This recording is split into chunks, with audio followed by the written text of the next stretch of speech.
work.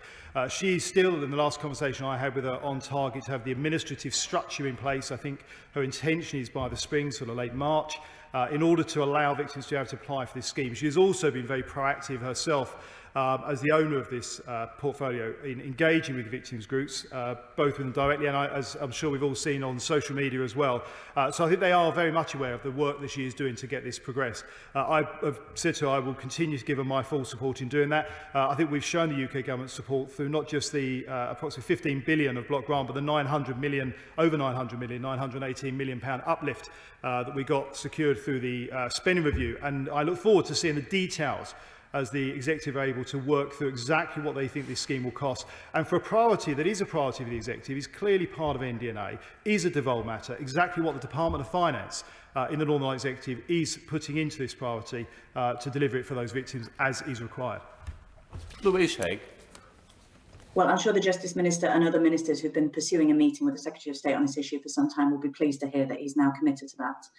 Another issue of confidence for victims is in the delay in the publication of the Shawcross report, which his government commissioned into compensation for victims of Libyan-sponsored IRA terror. Why is the government refusing to publish this report and fulfil its promises of compensation for victims? Thank you, Mr. Speaker. I would just correct the Honourable Lady. What I actually said was I have been talking to the Minister of Justice, and in fact I spoke to her just a few weeks ago as she raises this issue on victims' payments quite rightly on a regular basis. And obviously I talk to the First and Deputy First Minister very regularly, often more than once a week, on a range of issues, including this as well. In terms of her question on Shawcross, we do recognise the very sensitive issues that are raised in the scoping report that Mr Shawcross has produced.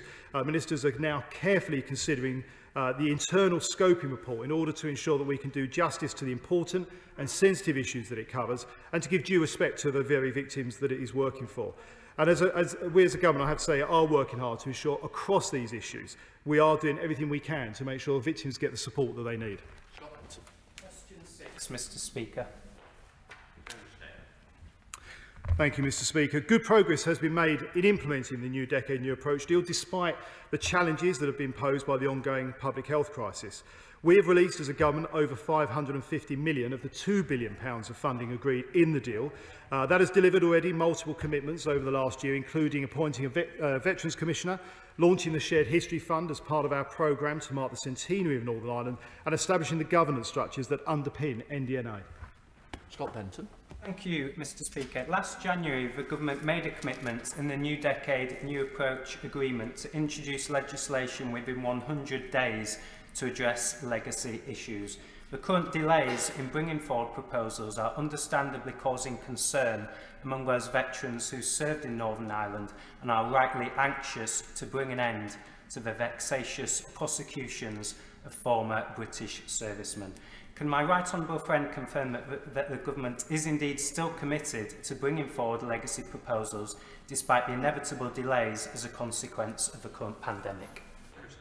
Absolutely. We will bring forward legislation to address the legacy of the Troubles in a way that focuses on reconciliation, delivers for victims and ends that cycle of investigations which isn't working for anybody, and ending unwarranted vexatious claims against former British soldiers. These proposals will deliver on our commitment to Northern Ireland veterans. We will provide a fair, balanced and proportionate system for all those who have been affected by events of the past. And as my honourable friend rightly says, progress on this, as I say, like other priorities, has been affected by COVID-19. But we are now moving forward, and we intend to move forward as quickly as we can, ensuring that we're working across all communities. Let's head over to Northern Ireland with the first of two questions from Sir Geoffrey Donaldson. Sir Geoffrey. Mr. Speaker, I would echo the comments of the Secretary of State in relation to the former Secretary of State and my constituency colleague Edwin Poots, and our thoughts and prayers are with both of them. Paragraph 11 of Annex A of the New Decade New Approach document commits the UK government to negotiating flexible arrangements for trade between Great Britain and Northern Ireland under the Northern Ireland Protocol. And yet that has not happened, Mr. Speaker. And we've seen over the first few weeks of January the difficulty, the enormous difficulty that the protocol is causing for consumers and businesses alike in Northern Ireland. What is the Secretary of State going to do to resolve this problem? Thank you, Mr. Speaker. The Right Honourable Gentleman and I share a strong desire to ensure that we keep trade flowing as smoothly as possible, with unfettered access, as we promised, for Northern Ireland businesses, which we have delivered, but also ensure that we've got that smooth flow for Great Britain into Northern Ireland as well. And we're working closely, and I will continue to work closely with him and his colleagues in the Northern Ireland Executive as well to do so. I think it is important that we don't overstate some of the issues. That doesn't mean that there aren't issues. I appreciate there have been challenges. The grace periods, though, are working well. Goods are moving, and we are working closely with traders as they adapt, particularly here in Great Britain. Our focus is on taking this work forward to ensure that we can deal with the issues here permanently, continuing to take a pragmatic and a proportionate approach in maintaining Northern Ireland's integral place in the UK internal market. And he's quite right, as the Prime Minister rightly said last week, if we need to, we will not resist using Article 16 if it is appropriate and right to do so. Going back to Sir Geoffrey Donaldson. Thank you, Mr. Speaker. And I support the comments that have been made by others earlier in this question time about the need for the UK government to work with the executive to deliver the payment scheme for victims. But there is another aspect of New Decade, New Approach that requires government commitment, and that is the full implementation of the Armed Forces Covenant in Northern Ireland. Will the Secretary of State assure me that when the Armed Forces Bill comes forward soon in Parliament, that Northern Ireland will be treated on exactly the same basis as the rest of the United Kingdom, with full implementation of the Armed Forces Covenant in Northern Ireland? Yes. Further strengthening of the Armed Forces Covenant in law is both an NDNA commitment and a manifesto commitment for the government, and we are determined to deliver on that. He's quite right. The Ministry of Defence is working closely with my department and the devolved administrations to draft legislation that will ensure no former member of the UK Armed Forces is disadvantaged as a result of their service, and we are determined to deliver for the whole of the UK. We have a substantive question to the Secretary of State. Thank you, Mr. Speaker. And with permission, I will answer questions 9 and 10 together. A pragmatic and proportionate approach has been taken to implementing the Northern Ireland Protocol, protecting unfettered access for the whole of the UK market for Northern Ireland businesses, supporting businesses to adapt to new requirements, delivering the additional flexibilities and ensuring the protocol's operation reflects Northern Ireland's unique circumstances. Goods do continue to flow effectively and in normal volumes between Great Britain and Northern Ireland. Initial issues, which I accept that there have been, are being addressed in consultation with businesses, and that work in itself will continue. We recognise the importance of a strong economy and strong social as well as economic links for Northern Ireland with the whole of Great Britain as part of the United Kingdom, and we need to ensure that they are impacted as little as possible on everyday lives, and the protocol itself sets out that very fact. Let's head up to York to Rachel Maskell. Rachel Maskell. Thank you, Mr. Speaker, but it isn't working. The Northern Ireland Secretary has denied a border. The Prime Minister has denied border checks, yet the queues and chaos confirm both with new customs declarations and rules of origin, while businesses have had insufficient preparation time and insufficient support. So can the Secretary of State categorically say when, that means what date, there will be seamless movement of goods across the border, as I fear many in the supply chain will not withstand more chaos? I'm not quite sure exactly what the Honourable Lady is referring to, because actually what she's described is not what's happening in Northern Ireland. The queues is not the issue. There have been reports of empty shelves, which is absolutely true. I've had Welsh ministers in meetings talk about the empty shelves in Wales that we all saw, partly as a result of the challenges that we saw at Dover and the Dover Straits just before Christmas due to COVID. There are some issues. There have been issues for parcels and parcel deliveries because the guidance, I fully accept, and I've outlined this, was published on the 31st of December, but it's not actually what the Honourable Lady outlined. And it is important that we work pragmatically and sensibly, looking at where the issues are to make sure that we find a way through these, working with business, so we get a permanent resolution that the protocol can work and deliver that smooth, free flow of trade that we all want to see and is important for Northern Ireland. Let's head down to Bristol with Curry McCarthy. Curry McCarthy. Thank you, Mr. Speaker. It sounds to me like the Secretary of State has not been listening to the Road Haulage Association, who've warned that supply chains to Northern Ireland are close to collapse because of the problems with the new processes at the borders. As he says, there have been scenes in Belfast of empty shelves in supermarkets, but there's also been reports of hauliers losing huge amounts of money because lorries are having to return to Northern Ireland empty. So will the government listen to the Northern Ireland logistics sector and take urgent action to address this? Well, as I said in my previous answer, actually, we are working with industry around some of the issues that they are facing. There are a range of different things. The issue that the Honourable Lady just referred to in terms of vehicles moving from Great Britain back into Northern Ireland is an issue about ensuring that Great Britain businesses are engaged with, and I would encourage businesses to engage with the Trader Support Service, which companies who have used that have found really good, easy way of free flow of goods. It's why supermarkets are able to get that good flow of products through. Companies like Marks & Spencer have seen a really good flow through, and I would encourage companies to sign up to that, which is a government-supported and paid-for scheme. We now head up to Scotland with the SNP spokesperson, Kirstin Oswald. Kirstin Oswald. Thank you, Mr. Speaker. The Chancellor of the Duchy of Lancaster told me last week that there is an issue with groupage, but at the same time he said lorries were able to get into Northern Ireland without let or hindrance, and obviously these statements can't both be right. The experience of Northern Ireland hauliers will feel very familiar to Scottish hauliers and exporters. James Withers, Chief Executive of Scotland Food and Drink, has referred to crippling red tape. So it's clear this UK government is simply not on top of the Brexit problems at border crossings. How will the Secretary of State resolve groupage issues and the disruption which is causing such difficulty for businesses and consumers? Well, as I said to the Honourable Lady, we've had, in previous questions, we've had a range of issues that have come together at the same time.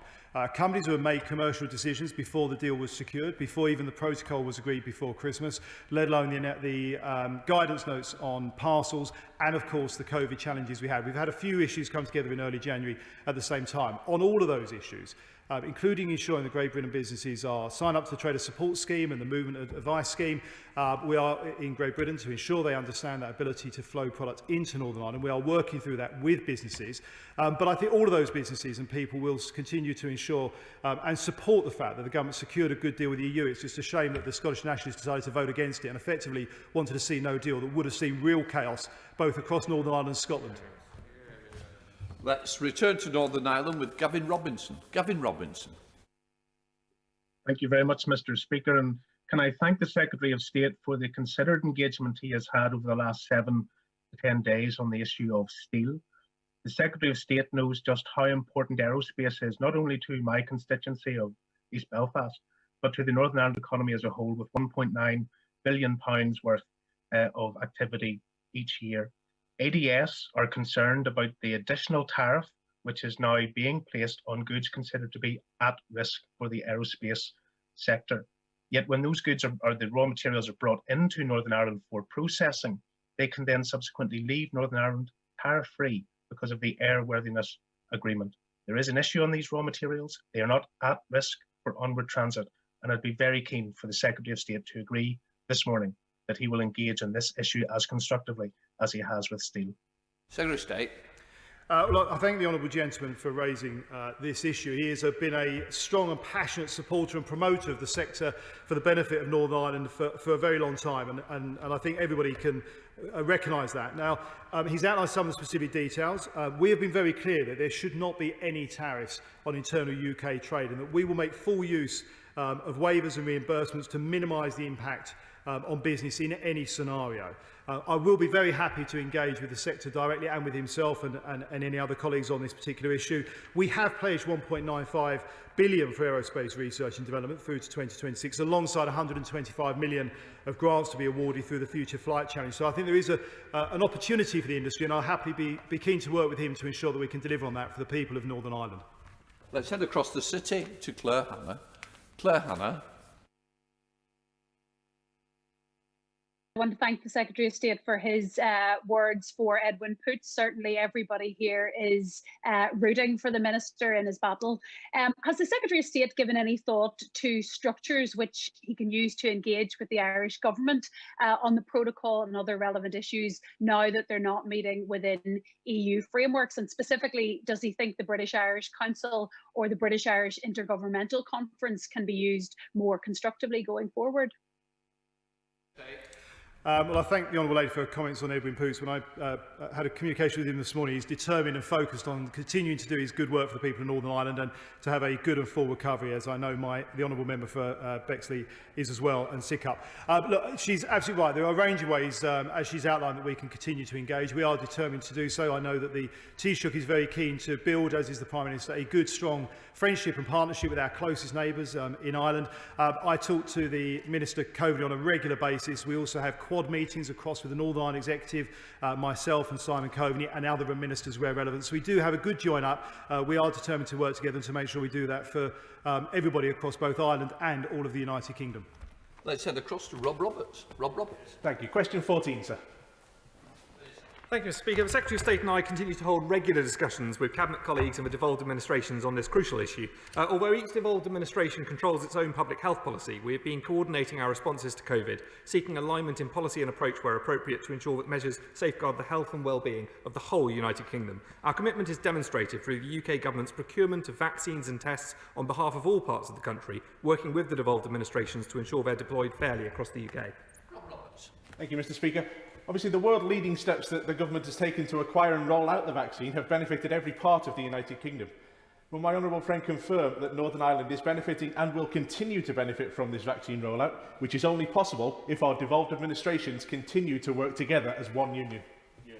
My honourable friend is absolutely right. I'm pleased to see Northern Ireland now has the highest vaccination rate in the UK and indeed across any jurisdiction in Europe, with almost 6% of the population having been vaccinated. This clearly demonstrates the strength of the Union when we as four nations all work together. To date, over 114,000 people in Northern Ireland have successfully been vaccinated, including care home residents and health and social care staff. The vaccination programme began on the 8th of December, and by the 6th of January, the mobile teams have visited 91% of care homes and achieved uptake levels of 90% plus for residents and around 80% for staff. Substantive question to Minister Walker.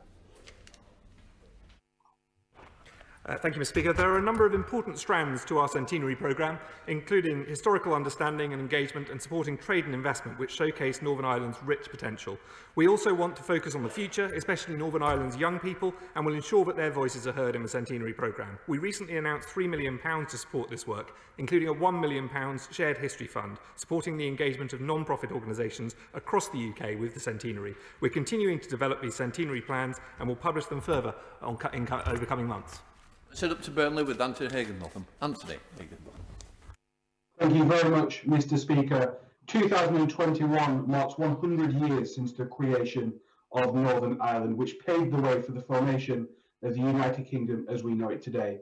In Burnley and Padiham, we are proud unions and want to share in the celebration of this momentous day. So could my right honourable friend set out what steps he's taking to make sure all parts of the United Kingdom can share in this celebration? My honourable friend raises a really important point. Given the significance of this anniversary, we want to ensure marking the centenary has a lasting legacy both in Northern Ireland and right across the UK. The Shared History Fund will support the engagement of a wide range of arts, heritage, voluntary, community and other non-profit organisations across the whole of the United Kingdom, and we're engaging with departments across government, including the other territorial offices, the Cabinet Office and DCMS, as we continue to drive forward on this and other elements of our centenary programme. Substantive question to the Minister. I recognise the Honourable Lady's work on this important issue and appreciate the engagement we've had on this to date. Regulations have been in place to make provision for safe and lawful access to abortions since the 31st of March 2020. Some service provision has been available now since last April, with over 719 women and girls having been able to access services locally by mid-October last year. We take our moral and legal duties on this matter very seriously and remain disappointed that full abortion services remain to be commissioned by the Department of Health, which would be the most appropriate way to progress the matter. We continue to monitor the situation closely. Heading to Walthamstow with Stella Creasy. Stella Creasy. Thank you, Mr. Speaker. It's a very familiar situation. The Northern Ireland Human Rights Commission and a vulnerable woman have been left with no option but to take the UK government to court to ensure access to abortion at home. Except we are in a different situation because this House voted to require the Secretary of State to uphold these women's rights and ensure they could access abortion at home. With clear evidence, over 100 women have been refused abortions and that they are buying pills online again. Will the Secretary of State and the ministers confirm they will act to uphold UK legislation and save the UK taxpayer court costs and act to intervene now? Well, I can confirm to the Honourable Lady we are continuing to engage with the Minister of Health and his department on commissioning full services, and have been since the regulations came into effect, and we remain of the view that this is the most appropriate way to progress the matter. I'm pleased that the Northern Trust was able to resume its services earlier this year, and I'm hopeful that the South Eastern Trust will soon be able to do so as well. The Government is, of course, continuing to fund access to services in England, particularly where local access may not be available, and even in the current circumstances, some women and girls have availed of those services. But we are continuing to monitor the situation closely, including considering further legislative action at Westminster at the appropriate time, should it be required. Heading to Bristol with Shadow Minister Karen Smith. Karen Smith. Thank you, Mr. Speaker. Members across this House and indeed the country will be shocked that women are still not able to fully access services, that these services are still not being commissioned, and it is unconscionable that women are travelling against government advice in a pandemic because of a lack of service. Now, I hear what the Minister has said. I welcome his work on this issue. But as my honourable friend Walthamstow has said, we seem to be back here again. Every day is a tragedy for women in Northern Ireland who are having to travel. So can the Minister expand on his comments? What would he consider doing? And crucially, how soon will he act? Well, I recognise the strength of feeling behind what the Honourable Lady says, and it is the right of women and girls in Northern Ireland to access healthcare, including high-quality abortion care in the full range of circumstances set out in regulations. And I believe, as I think she does, that those rights should be the same across the United Kingdom. We are continuing to engage with the Minister of the Health and the Executive on this, and we do believe that this is best progressed by the Executive. But I reiterate my comment that we will closely monitor the situation, and we will absolutely consider whether further legislation is required by this House. To Northern Ireland with Stephen Farry. Stephen Farry. Thank you, Mr. Speaker. I'm grateful to the Minister for his recent correspondence on this issue. There is considerable support in Northern Ireland for the change in the law, but unfortunately political games are being played. While it's better that there is local action, can the Minister confirm that he will not let this issue slip on indefinitely, and he will act within a matter of months if there's no action taken by the Northern Ireland Executive? Well, I'm grateful for the Honourable Gentleman's comments, and I recognise that he is one of those who's pressed hard on this issue. We recognise the urgency of this matter, but we also recognise the huge challenges facing the Executive and indeed every part of government related to the COVID situation. We do want to see progress on this issue. We would continue to prefer it to be delivered by the devolved institutions, but as I've said already, we stand ready to act if that progress is not made. Remaining in Northern Ireland with Carla Lockhart. Carla Lockhart. Thank you, Mr. Speaker. It is still a matter of deep regret that the overwhelming view of the people of Northern Ireland in wanting to protect life was and is still disregarded by those in this place. And I take a very contrary view to the member for North Down.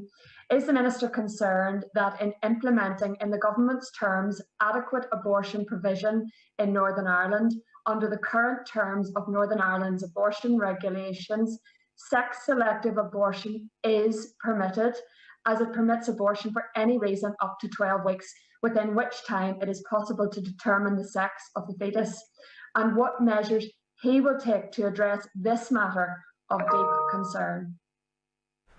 Well, I recognise the Honourable Lady has taken a consistent and firm position on this issue, and the Government does take this issue very seriously. This is about protecting the rights of women and girls, and the regulations in Northern Ireland, as she will recognise, do not make any reference to sex-selective abortion, and they follow the same approach as the rest of the UK on this issue. The Government publishes an annual analysis on the male-to-female birth ratio for England and Wales to see if there is any evidence of this issue arising. The latest reports show no evidence to indicate that this is an issue in England and Wales. We will continue to report on sex birth ratio and will work with the Northern Ireland Statistics and Research Agency to consider including Northern Ireland in this analysis in future years. But in the meantime, we will continue to monitor the implementation of the regulations and urge the Executive to move forward with commissioning.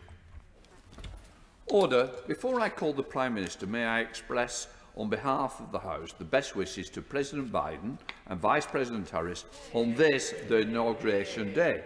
We now come to questions to the Prime Minister.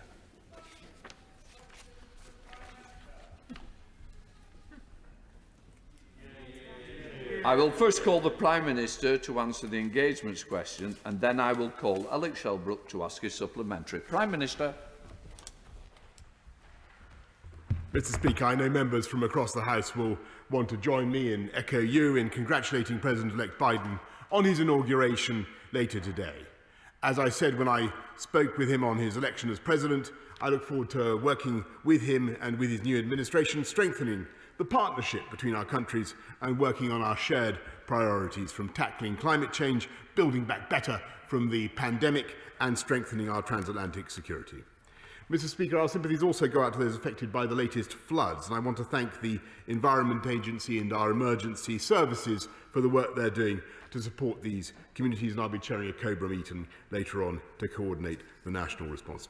Mr. Speaker, this morning I had meetings with ministerial colleagues and others, and in addition to my duties in this House, I'll have further such meetings later today. Right, let's head up to Yorkshire with Alex Shelbrooke. Alex Shelbrooke. Thank you, Mr. Speaker, and may I start by fully associating myself with all of the Prime Minister's opening comments. Mr. Speaker, will the Prime Minister join me in welcoming the fact that free school meal pupils in Elmet and Rothwell will continue to receive free lunches over the forthcoming school holidays, thanks to the winter grant fund provided to Leeds City Council by this government? Yes, indeed, Mr. Speaker. I can confirm that eligible pupils in Leeds will continue to receive free school meal support over the February half-term, and this Conservative government has given over £2 million to Leeds City Council through the COVID winter grant scheme to support vulnerable families in the coldest months, and it is the intention of this government, this side of the House, that no child should go hungry this winter as a result of the COVID pandemic. Let's come to the Leader of the Opposition, Right Honourable Keir Starmer. Thank you, Mr. Speaker. Can I also welcome the inauguration of President Biden and Vice President Harris? It's a victory for hope over hate and a real moment for optimism in the US and around the world. Can I also thank all of those on the front line helping to deliver the vaccine, including the NHS, who are also doing so much to keep us safe under the most extraordinary pressure. Mr. Speaker, it's 10 days since the Home Office mistakenly deleted hundreds of thousands of vital criminal records, including fingerprints, crime scene data and DNA records. So can the Prime Minister tell the House how many criminal investigations could have been damaged by this mistake? Well, Mr. Speaker, the Home Office is actively working to assess the damage, and as the Right Honourable Gentleman will know from the urgent question that was held in the House only a few days ago, they believe that they will be able to rectify the results of this complex incident, and they hope very much that they'll be able to restore the data in question. Keir Starmer. Mr. Speaker, that's not an answer to my question. And it was the most basic of questions. It was the first question that any Prime Minister would have asked of those briefing him. How many criminal investigations have been damaged? So let me ask the second basic question that any Prime Minister would have asked those briefing him. How many convicted criminals have had their records wrongly deleted? Well, I answered the first question entirely accurately, Mr. Speaker, because we don't know how many cases might be frustrated as a result of what has happened. But I can tell him that our 213,000 offence records, 175,000 arrest records, and 15,000 person records are currently being investigated because they are the subject of this problem. Keir Starmer. Mr. Speaker, I have a letter here from the National Police Chiefs Council. It makes it clear that 403,000 records from the Police National Computer may have been deleted. In addition to that, Prime Minister, this is from the National Police Chiefs Council. I'm sure has been briefed on this. In addition to that, 26,000 DNA records from the DNA database and 30,000 fingerprint records from the fingerprints database. So this isn't just a technical issue. It's about criminals not being caught and victims not getting justice. This letter makes clear that it includes data from criminals convicted of serious offences. It has impacted live police investigations already, and it includes records, including DNA, marked for indefinite retention following the conviction for serious offences. Mr Speaker, that's the most serious offences. That's why it's indefinite retention. It's been deleted. So is the Prime Minister seriously telling us that 10 days after this incident came to light, he still hasn't got to the bottom of the basic questions, and he can't tell us how many cases have been lost, how many serious offenders this concerns, and how many police investigations have been investigated? Mr Speaker, it's becoming a feature of the right honourable gentleman's questions that he fails to listen to the answer that I have just given. And let me repeat, because he said that I think he gave a figure of 413,000. I've just done some maths briefly in my head. And if you look at if you add 213,000 to 175,000, you get to plus 15,000, which are the numbers I get, Mr Speaker, you get to 403,000. If only he'd bothered to do that essential, that swift computation in his head, he would have had the answer before he stood up and claimed not to receive it. It was there in the previous answer, Mr Speaker. Of course, it is outrageous that any data should have been lost, but at the moment we are trying, as I said in my first answer, Mr Speaker, we're trying, which I hope he heard, we're trying to retrieve that data. The Prime Minister complains about not listening to answers. The figure I quoted was 403,000. That'll be in Hansard. So, Prime Minister, that was the figure, plus the 26,000, plus, I said 403,000, plus 26,000, plus 30,000. Let me try the next most simple question, Prime Minister, that you would have asked of anyone briefing. How long will it take for all the wrongly deleted records to be reinstated to the police database? Prime Minister. Well, Mr Speaker, that will depend on how long it takes to recover them. I can tell them that people are working round the clock, having been briefed on this both by my staff and also, of course, by the policing minister. We're working round the clock on this issue, and any loss of data is, of course, unacceptable. But it is this government, thanks to the robust, the strong economy that we've had for the last few years, that we've been able to invest massively in policing and to drive crime down. And that is the most important thing of all, Mr Speaker. And I have no doubt that we will be able to continue to do that by relying on excellent data. Yes, Starmer. Mr Speaker, the Home Secretary said that the Home Office was still washing through the data. We don't know where the records are, and they may have to be, if you can believe this, re-entered manually, which will obviously take a long, long time. The letter from the National Police Chiefs Council also makes clear that the obvious place to reinstate from, which is the DNA database or the fingerprint database, have themselves also been compromised, and so his answers need to be seen in that light. Mr Speaker, let me turn to another of the Home Secretary's responsibilities. Last night, the Home Secretary told a Conservative Party event that, and these were her words, on should we have closed our borders earlier, the answer is yes. I was an advocate, says the Home Secretary, of closing them last March. Why did the Prime Minister overrule the Home Secretary? Mr Speaker, I think it was last March that the right honourable gentleman, along with many others, was actually saying that we didn't need to close borders. But as usual, Captain Hindsight has changed his tune to suit events. We are facing, and it's interesting that his first few questions were about a computer glitch in the Home Office, Mr Speaker, which we're trying to rectify. We're in the middle of a national pandemic, and this country is facing a very, very grave death toll. And we are doing everything we can to protect the British public, which is, I think, what he would expect. And that's why we've instituted one of the toughest border regimes in the world. That's why we insist that you have to get a test 72 hours before you fly. There must be a passenger locator form, which you have to provide, Mr Speaker, and then you must quarantine for 10 days or 5 days if you do a second test. And it's all very, I'm delighted that he now praises the Home Secretary. It's a change of tune from the right honourable gentleman. I'm delighted that he's now in favour of tough border controls, because he wasn't last year, Mr Speaker, and indeed he campaigned for the leadership of the Labour Party on a manifesto to get back to free movement, Mr Speaker. Mr Speaker, he talks of hindsight. What the Home Secretary said last night, Prime Minister, it's not disputed is that she was saying last March, this is not hindsight, she, the Home Secretary, was saying to the Prime Minister, you need to shut your borders. She was saying it. So I repeat the question that the Prime Minister avoided. Why did he overrule the Home Secretary who claims that she said last March that we should shut our borders?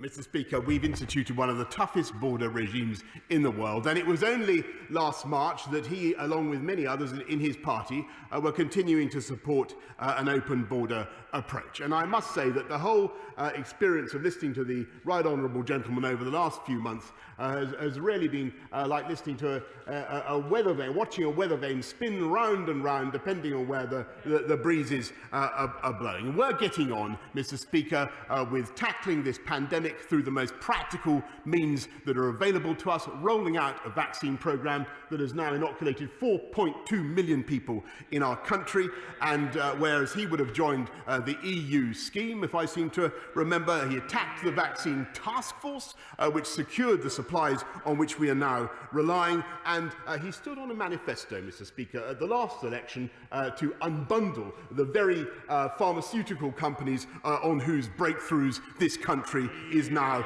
relying. They continue to look backwards, to play politics, to snipe from the sidelines. We look forwards and get on with the job. Let the weather vane take me up to Aylesbury with Rob Butler. Rob Butler. Thank you, Mr. Speaker. The national rollout of COVID-19 vaccinations is an absolutely tremendous success story. But it's only in the past few days that over 80-year-olds in Aylesbury have been able to get their first jabs. And many of my constituents have contacted me to say they're frustrated and worried that they've been either forgotten or pushed to the back of the queue. So can my right honourable friend assure them that everyone in the Aylesbury area in the most vulnerable groups will be vaccinated by the middle of February? Minister.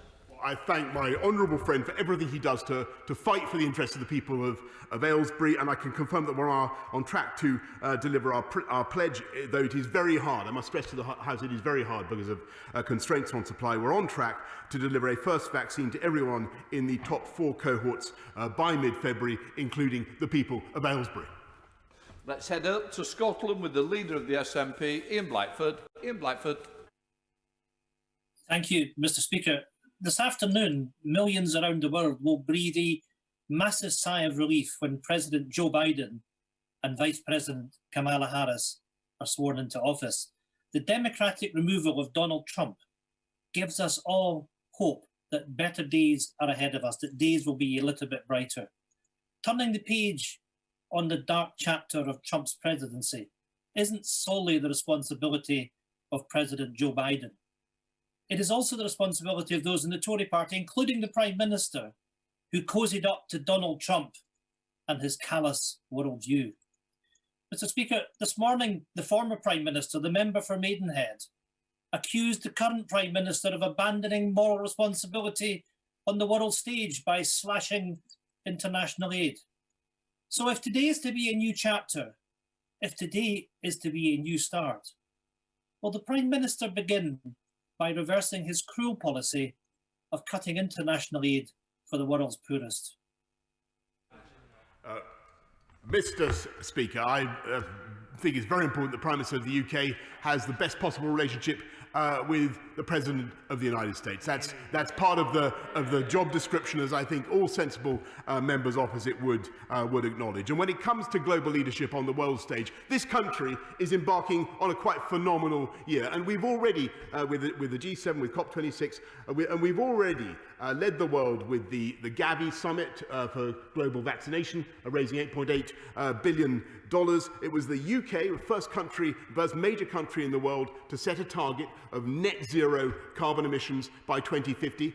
All other countries are following. We hope that President Biden will join us. We're working to promote global free trade. And of course, Mr. Speaker, we'll work with President Biden to secure the Transatlantic Alliance and NATO, which of course the Scottish Nationalist Party would unbundle. Well, I think they would. I don't know what their policy is on our armed services. I think they would break them up. Perhaps they'd like to explain. It's the Scottish National Party. I know you keep having a memory lapse on it. Ian Blackford.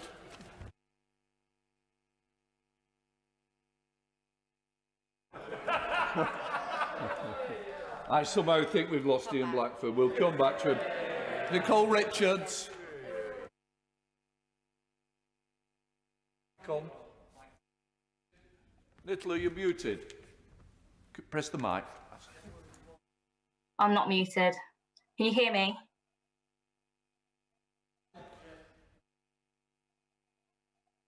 Can you hear me?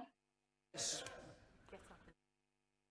Speak. Get the question. The Prime Minister's desperate. Can you hear me? It's not working. We'll now move on. We'll come back. We're now going to move on to Ed Davey. Have we got Ed Davey? Good morning. Good afternoon, Mr. Speaker. Can I add my warmest of welcomes to President Biden and Vice President Harris on their inauguration in Washington today. Mr. Speaker, in answer to my question in July, the Prime Minister promised an independent inquiry into the UK's response to COVID. In the 6 months since, COVID cases have soared, our NHS is on its knees, and 50,000 more people have died. The UK now has one of the highest death rates in the world, higher even than Trump's America. To learn the lessons from what's gone so devastatingly wrong under his leadership, will the Prime Minister commit to launching the inquiry he promised last year, this year? Prime Minister. Well, Mr. Speaker, he answers his own question with the preamble that he set out. The NHS is under unprecedented pressure. The entire British state that is trying to fight COVID and to roll out the biggest vaccination programme in the history of our country. And that includes virtually every single arm of officialdom. The idea that we should now consecrate state resources, vast state resources, to an inquiry now in the middle of the pandemic does not, I think, seem sensible to me, and I don't believe it would seem sensible to members of the House. But of course, we will learn lessons in due course, and of course, there will be a time to reflect and to prepare for the next pandemic. Let's reconnect with Ian Blackford for his second question. Ian Blackford. Thank you, Mr. Speaker. And I think people would find the Prime Minister's claims about the UK's global leadership a bit more believable if last night he hadn't ordered his MPs to vote down an amendment to the trade bill that would have stopped trade deals with countries who commit genocide. Mr. Speaker, genocide isn't a matter of history. It is happening in our world right now. The international community has stood idly by as Uyghur Muslim men, women and children are forced into concentration camps in China's Xinjiang province. Yesterday, the outgoing US Secretary of State officially said that genocide was taking place, and the incoming Secretary of State, Antony Blinken, agrees with his view. Is the Prime Minister prepared to follow that lead? Is he prepared to stand up today and clearly state that genocide is being committed against the Uyghur population in China? If he is, will he urgently work with the new Biden administration Prime Minister. in this to the UN Security Council Prime Minister. so that international pressure can be brought to bear on China? Mr. Speaker, the right honourable gentleman knows very well that the attribution of genocide is a judicial matter, but I can say for myself that I regard what is happening in Xinjiang and what's happening to the Uyghurs as utterly abhorrent, and I know that members on all sides of the House share that view. And I commend to him the excellent statement by my right honourable friend, the Secretary of State for the Foreign Commonwealth and Development Office, very recently on what was happening there and the steps we are taking to protect, to prevent British commercial engagement with goods that are made by forced labour in Xinjiang, and the measures the steps we are taking against what is happening. But what I might ask him, in all sincerity, is what he would propose by way of a Scottish national, or not nationalist, but national foreign policy. Would he break up the Foreign Office? Would he break up the FCDO, which after all has a big branch in East Kilbride? Let us head to West Bromwich again with Nicola Richards. Nicola Richards. Thank you, Mr. Speaker. Next week, we mark Holocaust Memorial Day. Remember the 6 million Jewish men, women and children murdered by the Nazis and pay tribute to the extraordinary survivors. Will the Prime Minister join me in thanking the Holocaust Educational Trust for organising a live webcast for students across the country to tune in and hear the testimony of survivor Eve Kugler on the 26th of January, and ask all members to encourage their schools to join Q3 Academy Great Bar from West Bromwich East in taking part? Mr. Speaker, my honourable friend is absolutely right to warn us of the need to continue to inoculate our populations, ourselves, against the wretched virus of anti-Semitism, which has a tendency to recur and reinfect societies, including, tragically, our own. And I, of course, am very happy to join my honourable friend in encouraging all members to ask all schools, as the excellent Q3 Academy in Great Bar is doing, to tune in to the event that she mentions. Head to Yorkshire with Alexander Stafford. Alexander Stafford. Thank you, Mr. Speaker. Both I and many residents across Rother Valley are very concerned about crime, drug use, including from nitrous oxide capsules, and antisocial behaviour. Will the Prime Minister back my campaign and call on the Labour Police and Crime Commissioner for South Yorkshire to restore a police presence and even reopen a police station on Dinnington High Street? Mr. Speaker, well, there could be no more fervent and effective advocate for the people of Rother Valley than my honourable friend, and I'm sure that he has much support for his campaign for a police station. I hope that a solution can be found. In the meantime, I can reassure him that we are making sure that there will be the police officers, the police men and women, to put in that police station, because, as you know, we are delivering, Mr. Speaker, on our commitment to have 20,000 more police over the lifetime of this Parliament. Let's head over to Northern Ireland with Claire Hanna. Claire Hanna. Thank you very much, Mr. Speaker. Prime Minister, contrary to the view of every political party here and all of those involved in logistics and retail, the Secretary of State for Northern Ireland said last week that there's no border in the Irish Sea and that disruption to supplies was a COVID issue and nothing to do with Brexit or the protocol. The papers are reporting your plans to woo the Biden administration through the topic of Northern Ireland as they and we try to move on from Trump and Trumpism. Would being straight with the people in Northern Ireland not be a good start? Mr. Speaker, as the honourable lady, I think, may know from what I said, I think, to the liaison committee several times, the proof of the pudding is in the eating. Actually, there's more transit now taking place between Larne and Stranraer and Canryan than there is between Holyhead and Dublin, because it's going so smoothly. Let's head up to Harborough with Neil O'Brien. Neil O'Brien. Mr. Speaker, thank you. I'm so sorry. It's excellent that we are leading Europe in vaccinations, and it's excellent that we now have strong health borders. But as the virus bounces around the world, there is a real risk that it will mutate and be able to dodge the vaccines or reduce their efficacy. And there's concerning data from South Africa in that respect. Will the government develop a new rapid pathway to allow the approval of new variations of the vaccines so that we can shut down any new strains quickly? Prime Minister. Yes, indeed. My honourable friend makes an incredibly important point, and we've been talking about that with the scientists over the last days and weeks intensively, just in the last few hours. And we're confident that the MHRA will be in a position to turn around new applications for new variants of vaccines as may be required to deal with new variants of the virus, Mr. Speaker. Let's head up to Lancashire with Rosie Cooper. Rosie Cooper. Thank you very much, Mr. Speaker.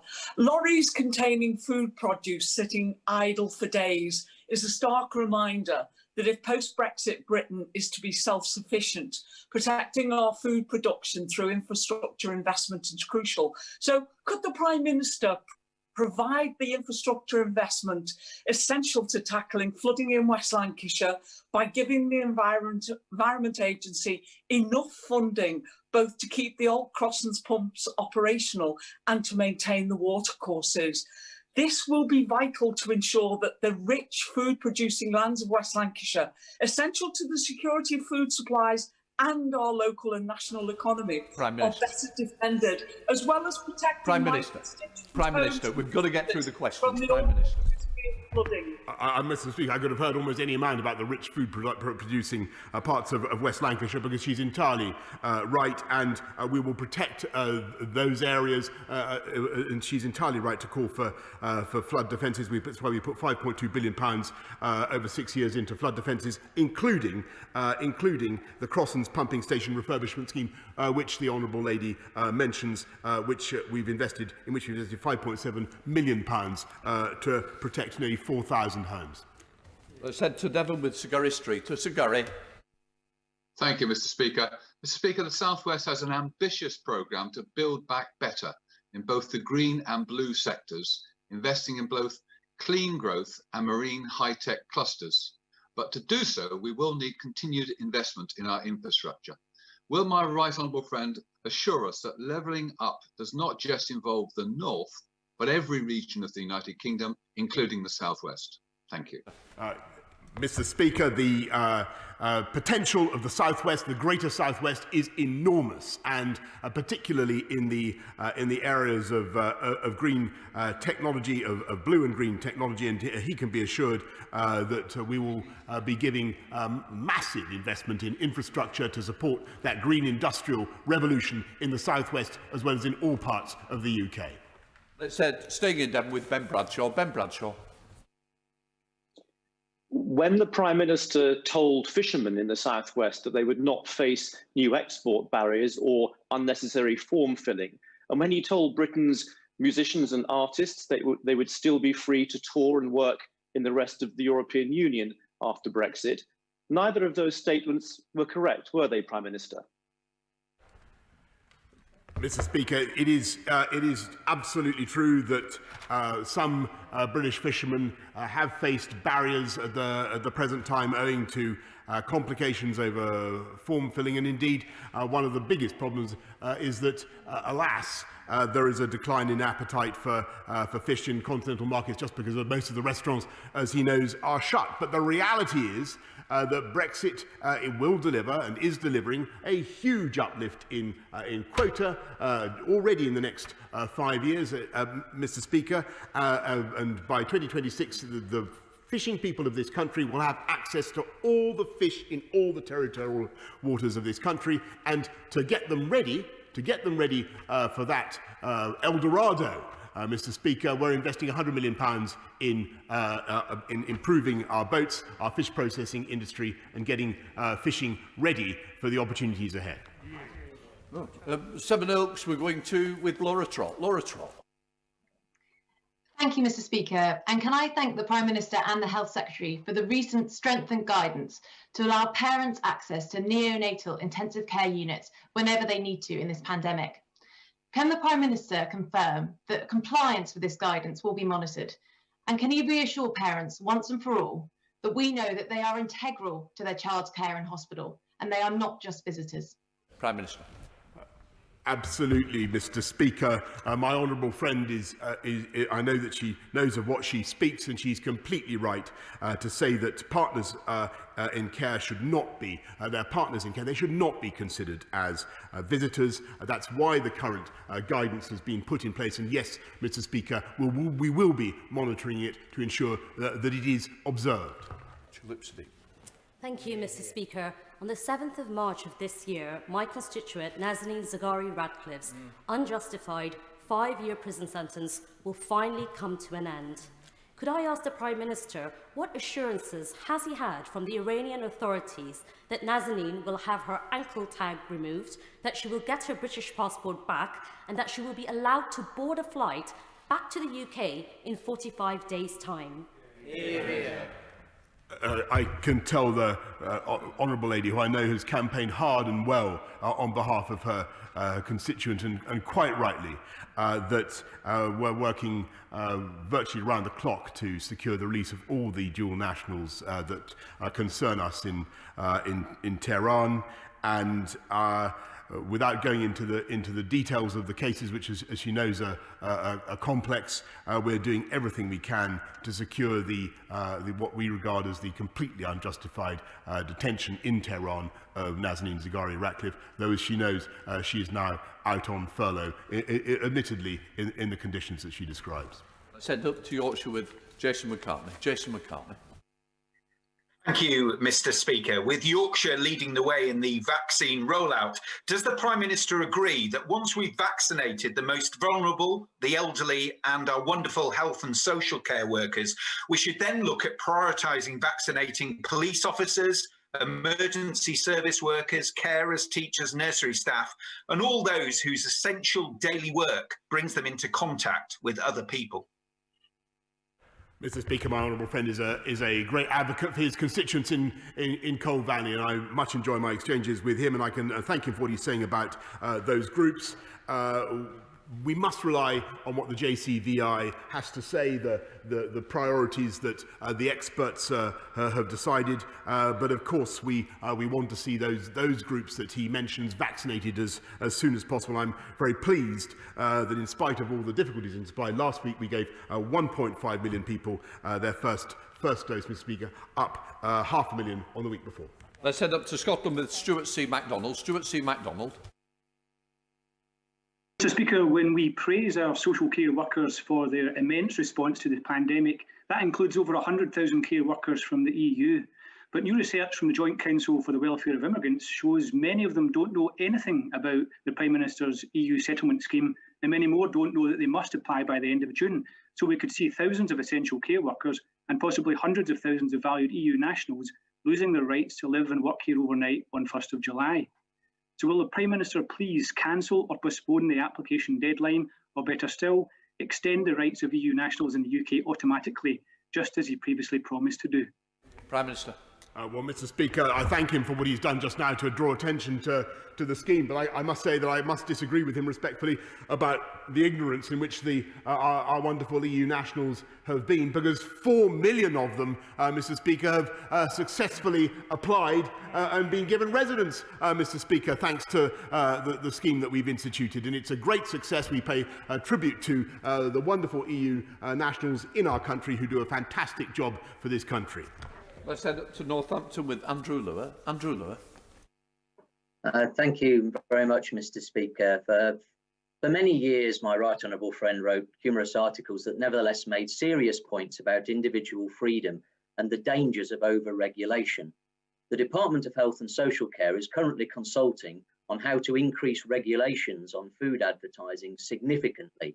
Can my right honourable friend reassure me that any implementation of this consultation will be in line with his and my long-held principles? Indeed, Mr. Speaker, I remain a champion of liberty in all its aspects, but I'm also the living embodiment of the risks of obesity, Mr. Speaker. And there's no question that it is a comorbidity factor in the pandemic, and I think that's something that the people of this country understand, and they understand that it is all of our individual responsibility to do what we can to get healthy, to stay healthy, because that's one of the ways, Mr. Speaker, we can all help protect our NHS. Let's head to Poplar with Apsana Begum. Apsana. Doctors, researchers, experts, campaigners and my constituents, of whom just under two-thirds are from BAME backgrounds, including a large Bangladeshi population, have all observed the COVID-19 pandemic disproportionately affecting BAME communities. The Royal College of GPs have even requested these communities be prioritised for vaccine rollout. Will the Prime Minister finally recognise that this disparity is as a result of structural racism, and can he outline what his government are doing to address this issue? She makes, I don't agree with her last point, but she makes a very important point about the need to reach hard to reach groups in society, and that's why it's so important that the vaccine rollout is not just conducted by the NHS and the Army and pharmacists and volunteers, but in coordination with local government at all levels, because it is local government that will know where we need to go, as I'm sure she would understand, to make sure that we reach those groups who we must vaccinate and who may be a little bit vaccine hesitant, as the jargon has it. Well, I said to Stafford with Theo Clark. Theo Clark. Thank you, Mr. Speaker. Over the last week, there has been yet again very significant flooding in Stafford. Unfortunately, my constituents in Penkridge, Central Stafford and Bishopswood are regularly experiencing the disruption and distress that flooding causes. So will my right honourable friend commit to my campaign to establish a flood control centre in Stafford that residents can call directly, which will provide 24/7 assistance for my constituents affected by flooding? Minister. I every sympathy for the residents of Stafford who've been affected by flooding, as with everybody who's been affected by flooding in the latest bout. And what I can say to my honourable friend is that the Environment Agency is working hand in glove with her local authority and other partners to find a particular solution to the flooding in Sandon Road and Sandyford Brook. Let's head up to Thamesmead with Abena Afong Asari.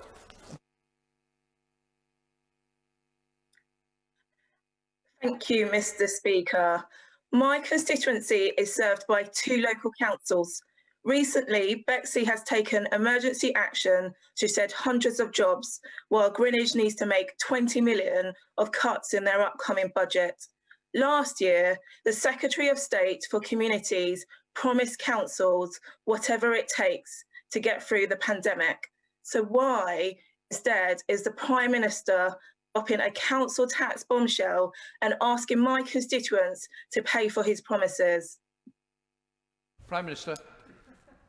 Mr. Speaker, the last time I looked, Bexley was a Conservative council and Greenwich was Labour, which may explain part of the problem. But the reality is that we're supporting every council. We've supported with £4.6 billion pounds of support for local government so far during the pandemic. I think that when she raises council tax, perhaps she could have a word with her friend, the Mayor of London, who's threatening to put up his council tax by 10%, Mr. Speaker. Our final question is from Cornwall with Derek Thomas. Derek Thomas. Thank you, Mr. Speaker. The announcement by my right honourable friend, the Prime Minister, that the G7 summit is to take place in Carbis Bay in June presents a tremendous opportunity for my constituency and, of course, the Duchy of Cornwall. Firstly, can I thank the Prime Minister for this? And can I ask whether he shares my belief that the G7 summit offers a perfect opportunity to secure a global commitment to embrace and accelerate our ambitious low-carbon industrial revolution? Minister. Mr. Speaker, I do indeed, and I believe that the G7 summit in Carbis Bay will not only be an opportunity to bring the world together to tackle COVID, to build back better, to champion global free trade, to combat climate change, but also to showcase that wonderful part of the United Kingdom and all the incredible technological developments happening there. Newquay spaceport, Goonhilly Earth Station, and the lithium mining that's going on there show that Cornwall, having led the way. I think the Romans mined tin in Cornwall, didn't they? I have a feeling they did, Mr. Speaker. And indeed the copper mines that were at the heart of the UK industrial revolution. What is going on in Cornwall today shows that Cornwall is once again at the heart of the 21st century UK green industrial revolution. I've suspended House for 3 minutes to enable the necessary arrangements for the next business to be made. Order.